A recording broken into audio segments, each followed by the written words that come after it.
Pues muy buenos días, amigos de México Libertario. Les agradecemos su presencia en esta nueva emisión del webinario Más Innovación, Menos Regulación, el cual realiza México Libertario en conjunto con Somos Innovación, la red latinoamericana de la innovación. En esta nueva emisión nos encontramos con el abogado José Luis Caballero. El abogado José Luis Caballero Leal es miembro del bufete Jalife Caballero, que se dedica a los temas de propiedad intelectual y entretenimiento, vinculado a entretenimiento, y nos encontramos con la intención de platicar de su área de especialidad, que es el derecho de autor. El derecho de autor, bueno, pues es una muy rica beta de todo lo que tiene que ver con la propiedad intelectual, y vamos a platicar precisamente de estos temas, de cómo se encuentra en México, y cuál es su vínculo con la innovación, que es precisamente el tema de este webinario. Nosotros le agradecemos mucho al abogado que nos haya concedido un poco de su tiempo. El abogado José Luis Caballero es maestro en Derecho de Autor y se desarrolla en este bufete, que es uno de los más prestigiados en México en la materia. Pues muchas gracias, abogado, gracias por su tiempo y gracias por orientarnos en estos difíciles temas. Al contrario, Víctor, muy buenos días y desde luego buenos días a todos aquellos usuarios que participan de este webinario que, como bien se ha explicado en el comentario introductorio, pues busca establecer las posibles existencias o vínculos de relaciones entre el tema fundamental de la innovación y el tema del derecho de autor en las distintas áreas pues de cobertura que, de acuerdo con su propia definición legal, eventualmente tiene. Así es que, pues, esperemos que sea del interés de quienes hoy nos acompañan en este evento y, pues, ahora sí que a tus órdenes, ¿no? Así será, abogado. Yo quisiera, bueno, pues preguntarle en primer término, dada su experiencia, que es larga en la materia, ¿cuál es, desde su punto de vista, el vínculo que puede establecerse entre innovación y derechos de autor? Y en este caso, ¿cuál es realmente ese acicate que puede significar proteger la propiedad intelectual, en este caso los derechos de autor, como para permitir la innovación en sociedades como las nuestras? Okay. Yo creo que es importante, Víctor, partir necesariamente de la definición que el concepto de propiedad intelectual tiene en una sociedad como la nuestra, para entender el porqué de la respuesta que voy a compartir con todos los que hoy nos acompañan, se justifica en uno o en otro sentido. El concepto de propiedad intelectual históricamente ha dado cabida a las dos grandes áreas que conforman estos derechos. Por un lado, a los derechos de la propiedad industrial, que, como todos sabemos, están enfocados a la tutela de los signos distintivos, de los diseños industriales, de las patentes, de las indicaciones geográficas, pues de aquellas áreas que tienen por su propia naturaleza un destino mucho más industrial o comercial, mientras que el área del derecho de autor, que para muchos ha sido inclusive el motor que justifica la denominación de propiedad intelectual, toda vez que se origina en actos del intelecto, del pensamiento humano, comprende esencialmente dos grandes grupos de derechos: los que corresponden a los autores en su condición de creadores de obras literarias y artísticas en general, y por otro lado a una segunda categoría de derechos que tiene como destino esencialmente el reconocimiento de los atributos de los artistas intérpretes, de los músicos ejecutantes, y a partir de ahí de un sector que está destinado básicamente a la producción de bienes culturales en la expresión de fonogramas o de libros o de videogramas, o en el caso de las actividades de los organismos de radiodifusión. La suma de estas dos digamos, grandes disciplinas, la propiedad industrial y el derecho de autor, ha propiciado que en muchos casos la denominación conjunta que se le da es la de la propiedad intelectual. Por eso, cuando nos referimos a los derechos de propiedad intelectual, es indispensable bajarlo al campo específico al que uno debe referirse o se quiere referir, precisamente para saber si estamos hablando de propiedad industrial o estamos hablando de derechos de autor. Hay, por ejemplo, países como el caso de España, en donde cuando uno habla de propiedad intelectual se entiende que se está hablando exclusivamente de derechos de autor. Pero hay otros en donde el concepto genérico de propiedad intelectual, como es el caso de México, admite perfectamente que uno esté refiriéndose a una materia o a la otra. Y en el caso de este conversatorio, de este webinario en el que hoy tengo el gusto de participar con los amigos de México Libertario, estaremos refiriéndonos exclusivamente a derechos de autor cuando haya algún tipo de expresión o referencia a la propiedad intelectual. Por un lado. Por el otro lado, es bien importante recordar que una de las características, yo diría, más importantes que define tanto a la propiedad industrial como al derecho de autor es una condición monopólica. Es una condición que está dictada precisamente por la naturaleza de las actividades inventivas en un caso o las actividades creativas en el otro, en donde quien las realiza tiene la garantía expresada a través finalmente de una serie de derechos de naturaleza exclusiva que están reconocidos por una parte en la Constitución, en el artículo 28, y por otro lado en la Ley de la Propiedad Industrial, que ha sido recientemente reformada y cuya nueva edición entrará en vigor, si no mal recuerdo, los primeros días de noviembre, y por el otro lado a través de disposiciones específicas de la Ley Federal de Derechos de Autor, que por igual conceden derechos exclusivos a quien crea obras literarias o artísticas. La razón, pues, es relativamente sencilla. Por un lado, en el campo de la propiedad industrial, las inversiones para lograr eventualmente desarrollar una patente de invención que implique una mejora sustancial a un procedimiento, un proceso, a un medicamento o algo, demanda que quien lleva a cabo esa actividad exija que para la recuperación de las inversiones que lleva a cabo haya un periodo de exclusividad durante el cual nadie distinto de esa persona o de quien se convierta en su licenciatario lleva a cabo la explotación de esas invenciones, de la misma manera que aquel que es titular de una marca o de un diseño industrial goce de la exclusividad para la explotación a través de su aplicación a productos o servicios o a los dibujos o a los productos que sean consecuencia de los dibujos o los modelos de utilidad que eventualmente sean creados. En el campo del derecho de autor, Víctor, hay un principio que a mí me parece fundamental en esta materia, que es que el autor vive del producto de su trabajo. Y el trabajo es expresado, manifestado a través de obras que se pueden manifestar a través de los géneros literarios, en donde es la palabra el medio, forma de expresión, o a través de las obras artísticas en donde se apela al sentido estético de las personas. Y el reconocimiento de esos derechos exclusivos se traduce esencialmente en la facultad de autorizar o prohibir el uso a través de las distintas modalidades en donde terceras personas pueden eventualmente tener interés en ellas. Si estos derechos exclusivos, este monopolio de explotación no existiera, una vez que un autor diera a conocer una obra por cualquier medio, cualquiera la podría reproducir, comunicar, distribuir, comercializar, y el autor vería en esos terceros una competencia que sin haber invertido en el proceso creativo,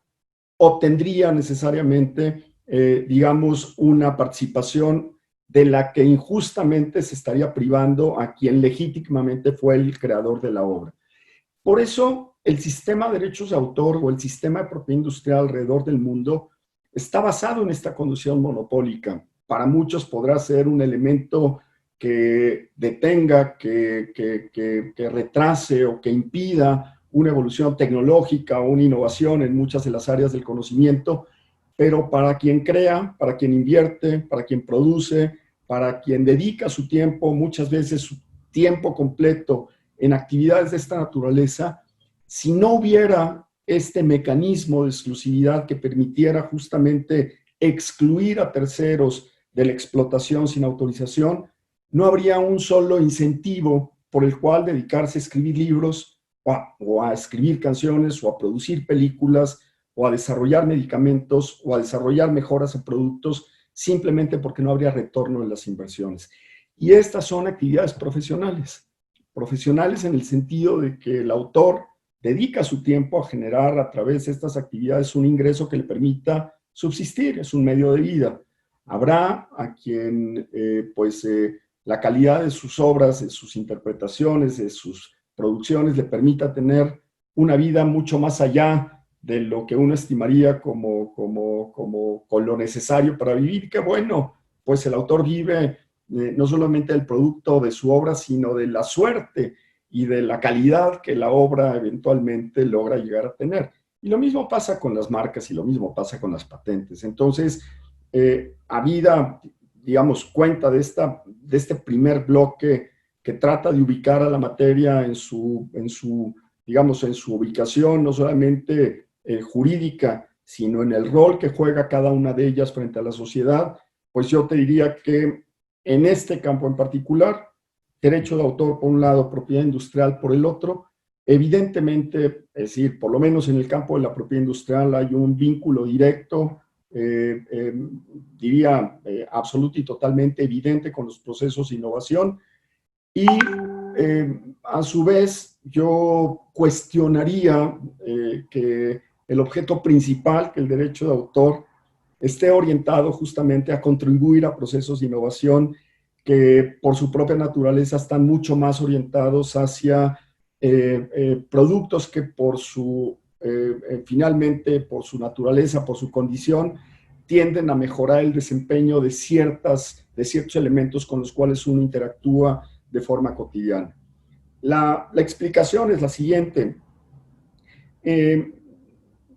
Probablemente tú hayas tenido conocimiento que el año anterior la OMPI, a través justamente de las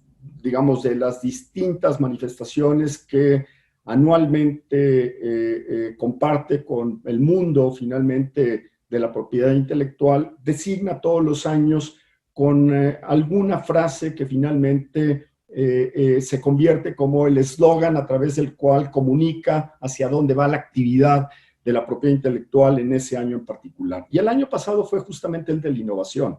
Y fue un año en donde la OMPI, como el organismo internacional rector de los temas de la propiedad intelectual, determinó el papel fundamental que juegan los derechos de propiedad esencialmente industrial en los procesos de innovación que se traducen no solamente en mejoras tecnológicas a muchos de los instrumentos o aparatos que se dedican a satisfacer requerimientos o necesidades humanas, sino en campos tan elementales como hasta las prendas de vestir, en donde hoy un deportista tiene la oportunidad de emplear una vestimenta que permite que la transpiración o el sudor, en lugar de empapar la prenda, sea liberado y finalmente ello se traduzca en un mejor desempeño atlético, en algo que quizá para ti, para mí sería intrascendente, pero para un atleta en donde una diferencia de un segundo, de medio segundo entre una marca y la otra lo convierte en campeón mundial de algo. Nosotros, pues como amateurs que somos en la mayoría de nuestras actividades, pues quizá no lo percibamos más allá de la comodidad. Y en muchas de las aplicaciones proestéticas, sobre todo en lo que tiene que ver con la incorporación de tecnología, por ejemplo, para las personas que han tenido la desgracia de perder una pierna o un pie o un brazo o la mano, y en donde el desarrollo tecnológico ha permitido la reincorporación de esos miembros a través justamente de aplicaciones que están investidas en un desarrollo tecnológico brutal, o las mejoras en el software que finalmente tienen un mejor desempeño para la producción de un resultado específico, o la aparición de una nueva patente, que hoy yo creo que si hubiera que hablar de la más importante, la más anhelada, la más deseada probablemente de los últimos 100 años, quizá por un tema de conocimiento, pues es la inminente o el inminente descubrimiento de una vacuna en contra del famoso COVID por el tema de la pandemia de la que todos somos objeto. Entonces, creo que en el campo de la propiedad industrial, y de acuerdo con lo que la propia OMPI el año pasado impuso como el eslogan o motivo de reconocimiento o celebración durante 2019, el vínculo es absoluto y totalmente explicable y justificable desde cualquier ángulo. Pero en el campo del derecho de autor, yo creo, y esta es mi opinión personal, que el derecho de autor no está necesariamente ligado a un fenómeno de innovación porque no es el motivo por el cual el autor necesariamente crea. Es decir, el derecho de autor tiene esencialmente como objeto de protección la forma de expresión que un autor elige para decir una cosa. Porque tú y yo podemos en este momento simplemente hacer un ejercicio de escritura de lo que cada uno ve en este ordenador. Yo te veo a ti con una serie de elementos, tú verás lo que hay frente a tu pantalla y dirás que pues estoy en una silla, tengo atrás determinados elementos y probablemente si hacemos una comparación de nuestros trabajos, haya cierta coincidencia en cuanto al motivo que finalmente nos convoca, pero las palabras que elegimos para decir esas cosas, en tu caso serán unas y en el mío serán otras, a pesar de que la temática sea la misma. Y eso es lo que el derecho de autor protege, la forma particular que cada uno elige para decir las cosas y sobre ello finalmente se constituye el derecho. El derecho para que esa forma de expresión no sea utilizada por un tercero. Pero el derecho de autor no tiene como propósito, y de hecho hay artículo específico dentro de la ley, que excluye el aprovechamiento industrial o comercial de las ideas contenidas en las obras, porque eso corresponde a la propiedad industrial, porque eso sería en su caso motivo de una reivindicación que se contiene a través de una solicitud de una patente en específico, porque si el derecho de autor tuviera ese alcance y protegiera el aprovechamiento industrial o comercial de las ideas contenidas en las obras, toda persona que acabara utilizando una receta de cocina para preparar un platillo y lo colocara dentro de un menú de un restaurante, tendría entonces obligación de hacer no solamente un reconocimiento al origen de la receta en favor del autor, sino pagarle una regalía por su explotación. O cada vez que tú compraras una revista como de estas que abundan en los puestos de periódicos, antes había una muy conocida que se llamaba Mecánica Popular, o había alguna revista de tejido y otra de cómo construir o reparar cosas, pues cada una de esas revistas que nos proporciona conocimiento, pues evidentemente entonces nos obligaría a retribuir a los autores si logramos reparar el motor de un vehículo a partir de las indicaciones que ahí se dan, o si tejemos una chambrita o una colcha a partir de cómo finalmente pues se cruzan los ganchos y se toma el tejido para poder obviamente llevar a cabo una actividad de esta naturaleza. Entonces, como el derecho de autor está ausente de ese propósito, destino, fin que cada quien le da al conocimiento obtenido a partir de las obras, esta es una materia que más que estar ligada a fenómenos de innovación, a lo que está encauzada o encaminada es, en primer lugar, a la preservación del patrimonio artístico-cultural de los países, de las naciones, como una meta fundamental, a la defensa de la identidad nacional expresada a través justamente de las obras de nuestros autores, de nuestros artistas, de nuestros intérpretes, en general de nuestros productores, desde luego al enriquecimiento de la cultura nacional y desde luego a la protección de los derechos de los autores, a la protección de los derechos de los artistas e intérpretes en su faceta personal y a la protección de los intereses de los industriales que producen fonogramas, ideogramas, libros o emisiones de radiodifusión. Entonces, hablar que el derecho a autor es un fenómeno o un motor de innovación sería de alguna manera ir mucho más allá de lo que constituye el objeto real de tutela de esta materia, que, insisto, está diseñado en primer lugar para que tú como creador veas recompensada tu actividad creativa a través del ejercicio monopólico de tus derechos que te permita controlar el destino, el uso, el quién, cómo y a cambio de qué pueden explotar mi obra,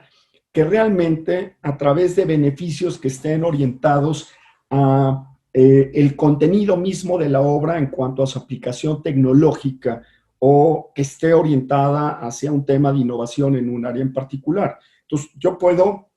por darte un ejemplo, yo puedo escribir un libro de química en este momento, o puedo escribir un libro que hable acerca de todos los beneficios y proponer todas las fórmulas sabidas y por haber para que digamos, un aparato en específico produzca un resultado como tal. El derecho de autor lo único que me va a proteger en relación con con esas manifestaciones en el área tecnológica va a ser la forma de expresión que elegí, pero no el resultado material de la creación del invento o del producto, del mecanismo que es motivo de la descripción que yo estoy haciendo. Y si yo hoy te digo que combinar 7 ingredientes con 3 polvos, con 4 hierbas, tiene como resultado tener un mejor tratamiento o una cura mucho más efectiva de un padecimiento como COVID, pues finalmente lo único que el derecho de autor habrá protegido es mi forma de expresión,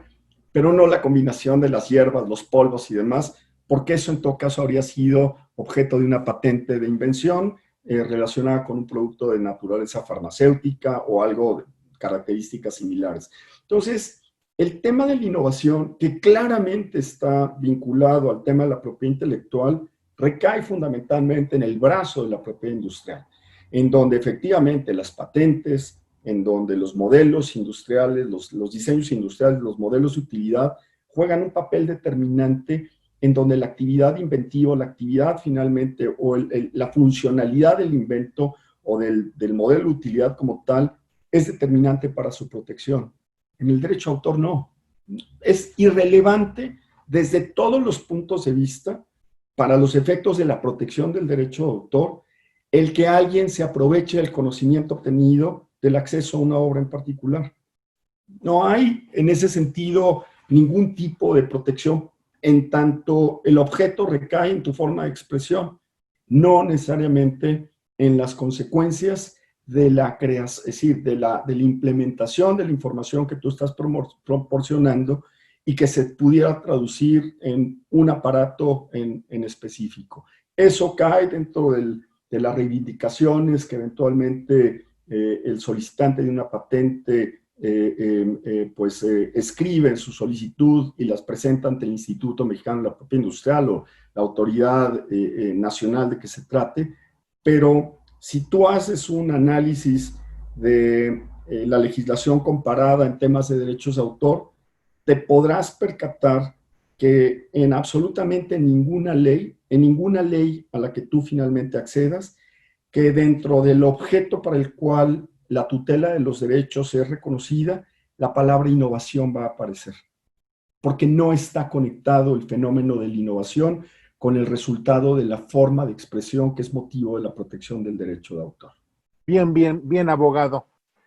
Una cuestión, José Luis, te agradezco la claridad argumentativa que nos acabas de dar. Y yo quisiera preguntarte en ese mismo sentido sobre los derechos de autor. ¿Cuál es la situación en México? ¿Están suficientemente protegidos? ¿Cuál es la situación en términos generales? Porque si bien no están vinculados con el tema que nosotros nos gusta tanto, que es el de la innovación, sí señalas algo muy importante y es el hecho de que si no existiera esta protección, no habría la motivación para que las personas inventaran, crearan, dedicaran su tiempo a esto que finalmente los demás disfrutamos, aprovechamos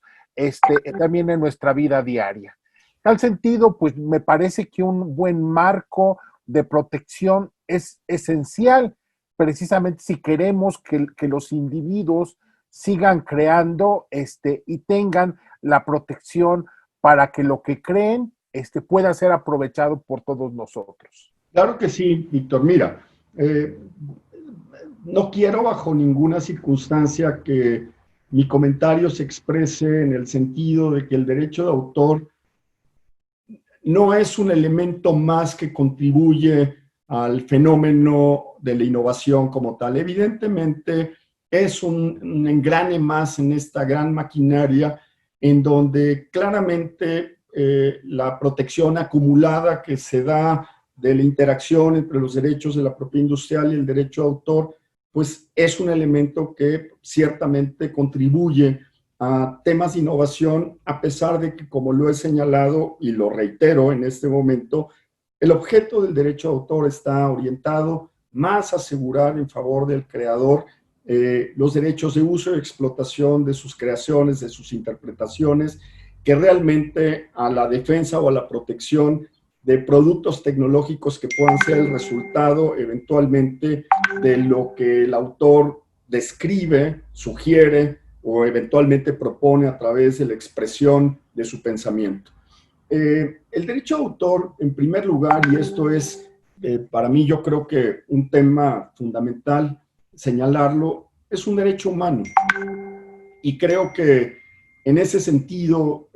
nosotros hemos de alguna manera no solo olvidado que la naturaleza de las actividades creativas provienen del artículo 27 de la Declaración Universal de los Derechos del Hombre y del Ciudadano, en donde no solamente se garantiza el derecho a la libertad de expresar y manifestarse a través de las obras, sino de los intereses morales y materiales que derivan justamente del acto de creación, lo cual se establece justamente a través de esta declaración para enmarcar justamente esta categoría específica del acto de creación dentro de una de las distintas modalidades de los derechos humanos. ¿Por qué hago referencia al tema del derecho a autor como un elemento integrante del derecho humano? Pues porque hoy en día, y justamente a raíz de una serie de reformas que se llevaron a cabo a la Ley de Derechos de Autor y que entraron en vigor el pasado 2 de julio, distintos grupos de la sociedad se han expresado de forma muy agresiva en contra de ciertos derechos reconocidos en favor de los autores para tomar decisiones en cuanto al destino, al uso y a la posibilidad de que a través del entorno digital estas formas de expresión sean o mantenidas o retiradas simplemente por ser violatorios de los derechos personales. De suerte tal, Víctor, que se ha de alguna manera no solamente involucrado a la Comisión Nacional de los Derechos Humanos en este tema, sino que hace un par de días pudimos enterarnos que la Comisión anunció la presentación de entre 43 a 46 distintas acciones de naturaleza jurisdiccional en contra de distintas leyes que fueron promulgadas, entre ellas justamente la reforma a la Ley Federal de Derechos Humanos, a la Ley Federal de Derechos de Autor, algo que si uno finalmente interpretara correctamente esta decisión se antoja más en el campo de la política que realmente en el campo del derecho, habida cuenta de que el derecho de autor es un derecho humano y pareciera ser que la actuación de la Comisión Nacional de los Derechos Humanos en contra del derecho humano de los autores es no solamente contradictorio, sino absoluto y totalmente ridículo.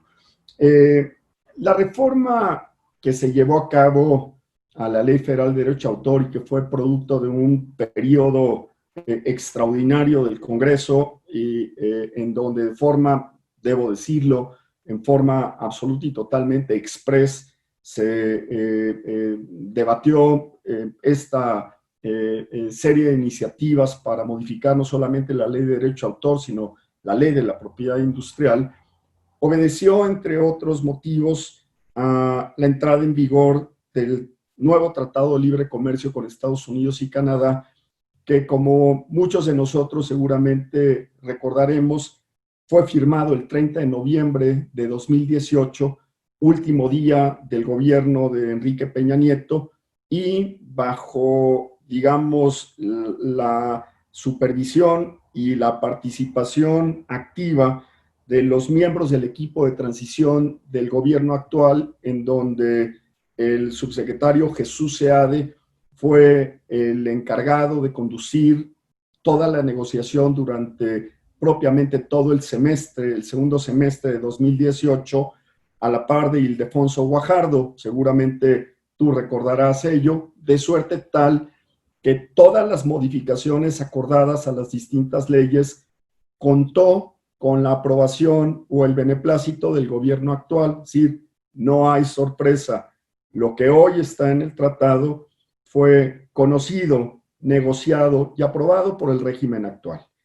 Consecuentemente, la reforma que se da a la Ley de Derechos de Autor del pasado 2 de julio y que entra en vigor en esa misma fecha, incorpora, yo te diría, 3 factores que son fundamentales y que han causado enorme preocupación. El primero es el derecho que se conoce como de noticia y retirada, que un autor o un titular de derechos puede hacer valer frente a un acto de puesta a disposición de una obra en cualquier plataforma o aplicación de naturaleza digital a la que se accede a través de Internet. Es decir, una canción o un grupo de canciones o un material audiovisual o un texto literario entero que aparece en una página de Internet, en una aplicación como YouTube, finalmente en cualquiera de las páginas a través de las cuales se ponen a disposición estas prestaciones, estas obras, la mayor de las veces sin ningún tipo de autorización, y en donde el autor puede legítimamente, o el titular de los derechos, solicitar de esa plataforma el retiro de esa obra simplemente por ser violatoria de sus derechos. Ese acto de notificación y retiro ha sido cuestionado por muchas organizaciones bajo la muy particular y extraño alegato de que es violatorio de sus derechos humanos, y pues a mí me causa me causa mucha preocupación este argumento. Desde luego me causa mucha sorpresa, porque el primer derecho humano que se ve afectado es el del autor en el uso no autorizado de una obra protegida sin su autorización, y por lo tanto el que el autor decida sobre la suerte de su obra constituye el ejercicio del derecho exclusivo que la propia Constitución le reconoce. Por lo tanto, lejos de constituir una violación a derechos de terceros, significa el ejercicio de un derecho que la ley te reconoce. Este derecho de noticia y retirada es un derecho que está vigente en muchas legislaciones alrededor del mundo, la norteamericana, entre otras, y por ello ha sido incorporada en la nuestra, porque forma parte de las obligaciones de un tratado trilateral en donde los norteamericanos han, por razones más que evidentes, implementado dentro del tratado como una obligación de las partes contratantes contar con estos remedios para poder, evidentemente, ejercer control respecto de 3 grupos de áreas en donde los norteamericanos son los principales productores en el mundo: programas de computación, películas cinematográficas y obras musicales. Son las 3 áreas en donde, pues, Víctor, no me dejarás mentir, los industriales norteamericanos pues ejercen evidentemente un dominio respecto del resto del mundo. Y por lo tanto, México es un país en donde el consumo de estos 3 géneros evidentemente genera preocupación para los titulares de los derechos de aquel país, y han exigido la adopción de mecanismos que permiten un control efectivo, enérgico y sobre todo, yo te diría, de inmediato ejercicio, para evitar que se sigan deteriorando, lesionando los derechos de sus autores o de sus respectivos productores.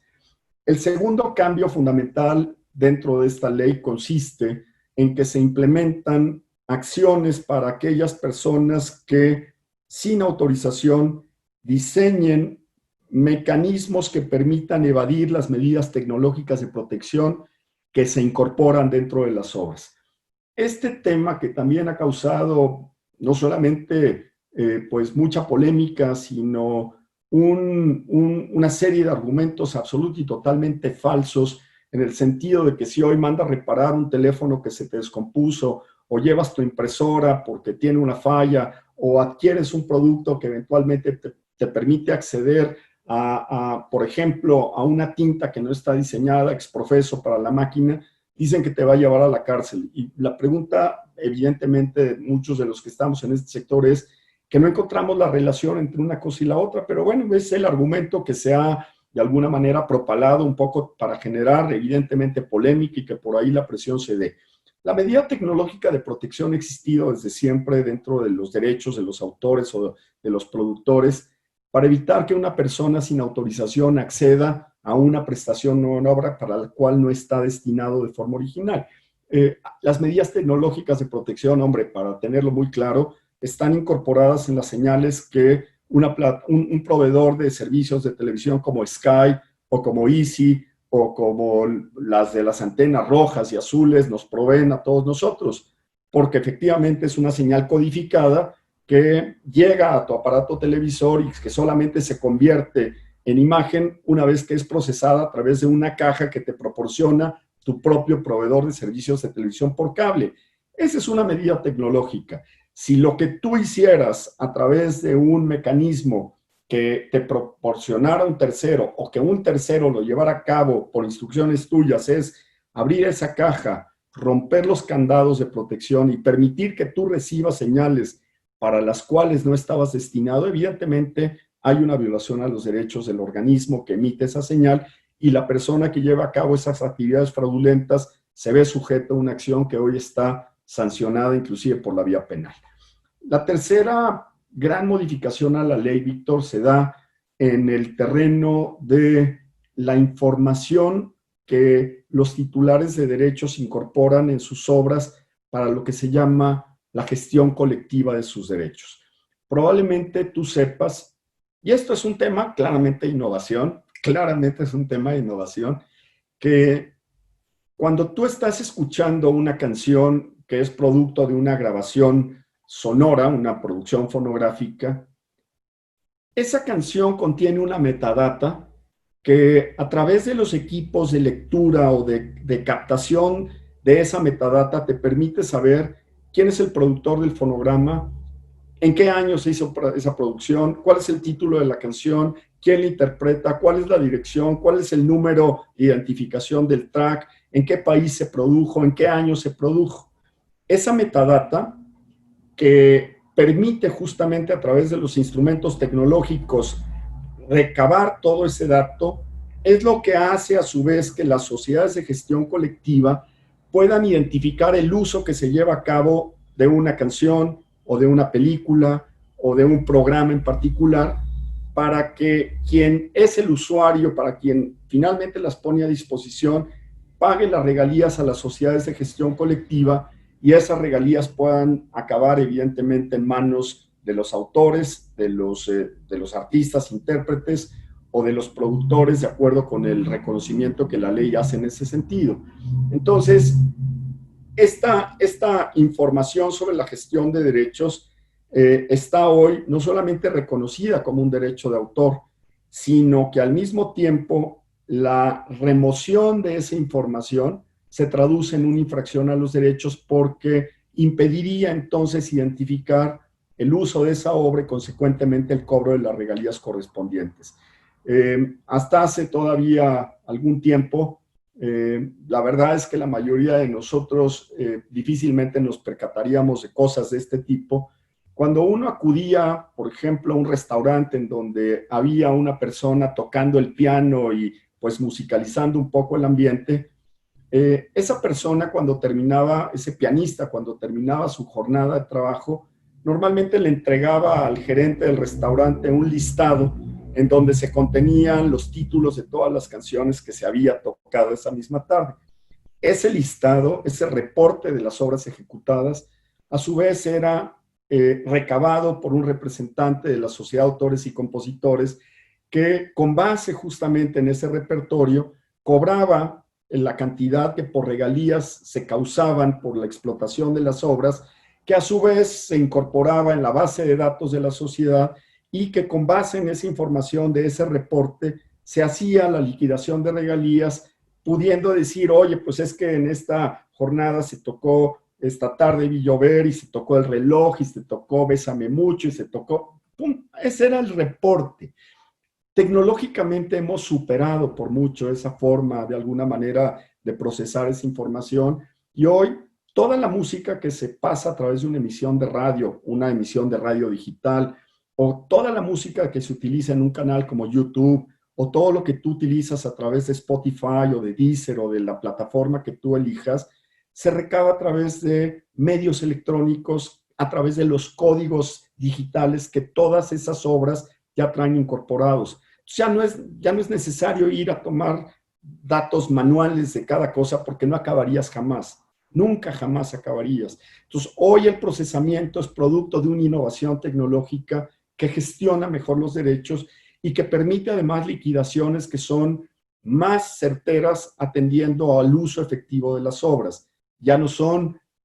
procedimientos tan especulativos o aleatorios, porque hoy, con información tecnológica, producto de una innovación en el terreno de la gestión de derechos, lo que puedes obviamente saber es que una canción en particular se tocó 12,000 veces en el mes o 14,000 veces. Por lo tanto, su factor de pago de regalías va a ser mayor de una canción que se tocó 100 veces o 200. Y ahí es en donde la gestión colectiva y las medidas que se incorporan a las obras juegan un papel claramente de innovación, ciertamente lo tienen, pero que se traducen en una mejor cobranza y en una mejor distribución, una distribución más proporcional. Entonces,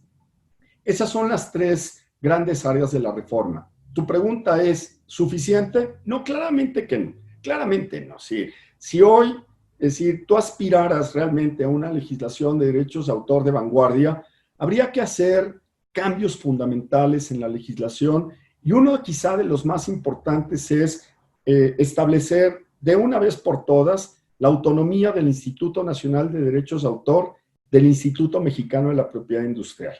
Y esto tiene que ver con que desde el año 1996, Víctor, todas las sanciones administrativas por infracciones cometidas en el mundo del derecho de autor son sancionadas por el INPI, algo total y absolutamente anacrónico, indebido. Yo te diría, a estas alturas, me refiero al año 2020, injustificable desde cualquier ángulo que lo quieras ver, porque está perfectamente claro que el INPI, como organismo descentralizado, pertenece a la Secretaría de Economía y que su orientación está efectivamente hacia el área de la innovación, del desarrollo tecnológico y la protección de la propiedad industrial. Pero el Instituto Nacional del Derecho de Autor es un órgano desconcentrado de la Secretaría de Cultura y su orientación está hacia la protección de las expresiones literarias y artísticas en todas sus manifestaciones.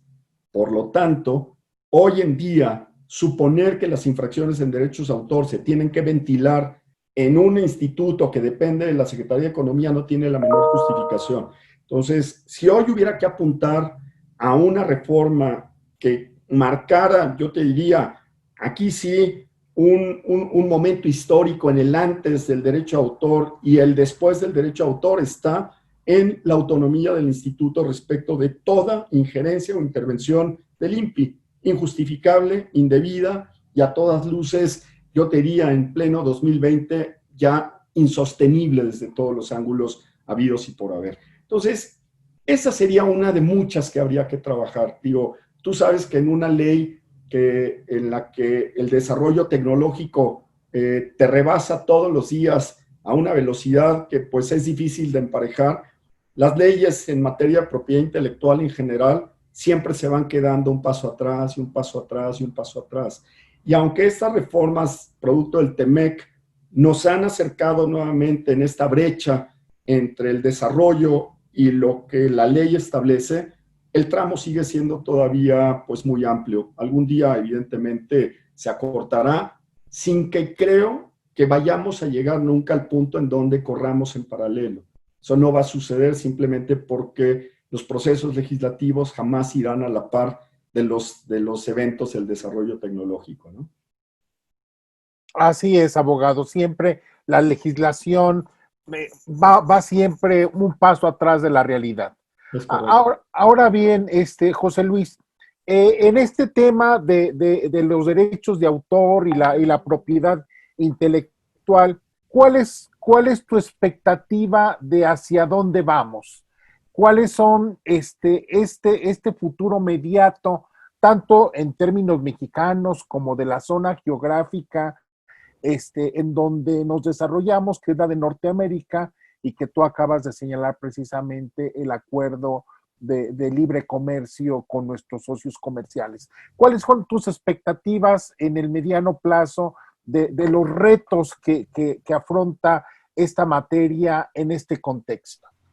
Mira, Víctor, la ubicación geográfica de México, nuestra condición de ser no solamente país vecino de los Estados Unidos, sino uno de los socios comerciales más importantes de nuestros vecinos del norte, nos ubica en una condición que es distinta de lo que sucede de Centroamérica hacia el resto de América Latina en general, en donde no se tiene necesariamente ni el pulso, ni finalmente esta, digamos, condición que siempre te impone el poderío de un país como el de los Estados Unidos, en lo que tiene que ver no solamente con las políticas en generales de consumo de las obras, sino también en lo que tiene que ver con la regulación jurídica a la que ese mercado tiene que quedar sujeto, que no necesariamente se traspola ni a nuestros amigos de Centroamérica, ni menos aún al resto de los países del continente. Me refiero a esto en el sentido de que siendo México uno de los países que no solamente mayor consume los productos originados en Estados Unidos, en el campo de las artes, en el campo de la industria del espectáculo, en el campo de la innovación tecnológica y demás, sino principalmente porque los acuerdos comerciales con los que contamos nos imponen condiciones que no se replican necesariamente hacia otros países, ni necesariamente con la dureza o con la rigidez con la que nosotros evidentemente somos constantemente objeto de monitoreo, al punto que tú estarás enterado que todos los años el Departamento de Comercio de Estados Unidos publica la famosa o la denominada Watch List, en donde identifica los países que, de acuerdo con los estándares de Estados Unidos, no protegen adecuadamente los derechos de propiedad intelectual de sus propias producciones. Y tristemente México no deja de estar en la Watch List, lo que significa que nuestros estándares de protección a los ojos, finalmente de los visores norteamericanos, no se satisfacen con frecuencia. ¿Hacia dónde vamos? Porque hacia allá, digamos, está orientada tu pregunta. Yo te diría que la firma de TEMEC y la entrada en vigor de TEMEC claramente supone no solamente el establecimiento de estas reglas fundamentales para determinar la libre circulación de las mercancías y la eliminación de las barreras arancelarias entre los tres países. Claramente ese es el objetivo comercial de un tratado de esta naturaleza, pero fundamentalmente, y lo podrás ver en la totalidad de los instrumentos internacionales que se firman en materia de tratados de libre comercio, el capítulo de propiedad intelectual siempre juega un papel determinante, porque a través justamente de los derechos de propiedad intelectual, tanto en el área de la propiedad industrial como en el derecho de autor, se pueden crear barreras que impidan la libre circulación, amparados en la existencia de patentes, amparados en la existencia de marcas o en la existencia de derechos de autor, y con base en ello justamente impedir que ni las mercancías, ni los productos, ni los servicios fluyan adecuadamente entre los países que eventualmente suscriben este tipo de acuerdos. Los hábitos de consumo en el ámbito del derecho de autor de quienes nos convertimos en los usuarios de las obras han cambiado de una forma dramática en la última década. Dramática. Pasamos literalmente de la existencia del soporte hoy a lo incorpóreo, a la nube y evidentemente al ambiente digital. Este cambio en nuestros hábitos de consumo, en donde la inmediatez es la palabra que define la relación entre la obra o la prestación protegida y el usuario, ha de alguna manera hecho que muchos de los negocios que habitualmente descansaban en el soporte material como plataforma para la explotación de sus producciones, hoy hayan migrado hacia los formatos en donde estamos en presencia de temas que claramente están ligados a la ausencia de soporte material. Consecuentemente, la interacción, obviamente, con los usuarios ha cambiado de forma tal que hoy el entorno digital se antoja como el gran motor de consumo de las prestaciones a través de los distintos dispositivos tecnológicos que están siendo puestos a nuestra disposición a través, evidentemente, de la fabricación de equipos que cada vez nos ofrecen más alternativas, más recursos y evidentemente más opciones. Yo hacía en alguna entrevista hace no mucho tiempo un recorrido de cómo las distintas industrias que forman parte no solamente del entretenimiento y de la cultura en general, sino inclusive a partir precisamente de fenómenos de innovación tecnológica, fueron migrando durante los últimos casi hoy 120 años, con la aparición del fonógrafo, con la aparición del cinematógrafo, con la aparición de la radio, con la aparición de la televisión, que en su momento, entre 1890 y 1940, nos ubicaron en un contexto en donde accedimos a obras que antes solamente a través de los eventos en vivo nos podían eventualmente permitir conocerlas. Pero que con la aparición de estos mecanismos de reproducción y de fijación de obras, no solamente empezó un proceso de masificación de la cultura, sino un proceso de divulgación que dejó de reconocer fronteras territoriales. Empezamos a acceder a obras que originalmente ya no estaban destinadas a nosotros. Pero a partir de 1960 y prácticamente hasta finales de los 80, Víctor, aparecieron de los acetatos, los videocassettes, los VHS y los Betamax. Y después nos fuimos a los DVDs. Y de los DVDs nos fuimos a la ausencia del soporte y hoy estamos en los servicios de streaming. Y ya nadie colecciona, evidentemente, películas. Y en el campo de los discos pasamos del acetato a los cassettes, y de los cassettes que eran unas cintas electromagnéticas, nos brincamos del cassette, nos brincamos al CD, y del CD nos fuimos al streaming, y hoy ya nadie carga un cassette en un automóvil, sino que por Bluetooth te conectas y escuchas la música. Y en el campo de los libros, yo creo que ese es uno de los temas en donde la resistencia al tipo de producto que se consume hoy ha logrado que el libro siga siendo uno de consumo permanente por parte del usuario, por la nostalgia que produce abrir un libro o leer las páginas, tomarte un café, sentarte debajo de una buena lámpara, en una buena poltrona, en un buen sillón y leer un libro hojeándolo, porque te da la sensación de principio y de fin. Pero es innegable la conveniencia de que en un dispositivo electrónico traigas 100 libros de tu biblioteca que pesen escasamente 50 gramos, ¿no? O sea, las ventajas son incuestionables. Pero sobre todo porque rompimos las fronteras territoriales que antes te impedían acceder a una obra que se publicaba originalmente en España o en Estados Unidos, o en Francia o en Inglaterra, y que tomaba 3 o 4 meses que finalmente el ejemplar llegara a México. La inmediatez que te da el concepto de la digitalización, sin lugar a dudas, es el evento, yo te diría, a destacar del presente siglo. El que ha marcado el antes del derecho de autor y el hoy del derecho de autor tecnologizado, y con ello una reorientación de muchos de los modelos, no solamente de interacción del usuario con las obras y los soportes, sino de los fabricantes al momento de producir las prestaciones protegidas, y particularmente también, inclusive, de las propias condiciones económicas en las que este tipo de obras son puestas a disposición.